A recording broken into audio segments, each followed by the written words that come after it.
What happens when things don't go according to our plan?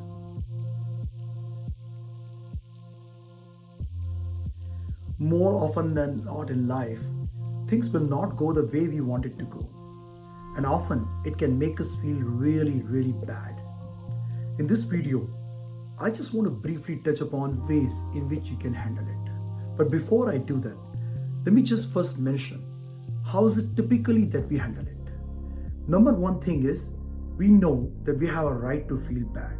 We also intellectually know that by feeling bad, it won't happen.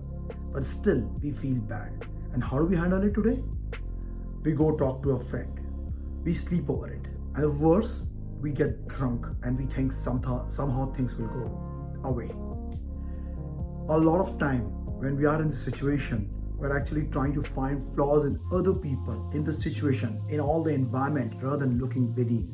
In fact, I've had discussions with too many people who actually thinks whatever is going on in their life is actually not their responsibility, even when things are going massively wrong in their life. Now, there is a certain way in which it can be managed, provided a person is coming from the place of honesty. The very, very first thing that we have to do is we need to know how to manage how we feel. And contrary to whatever you may have learned, you can always manage how you feel about anything, because it depends on the physiology you use. Is your shoulder down? Are you feeling like really down? Are you really upbeat?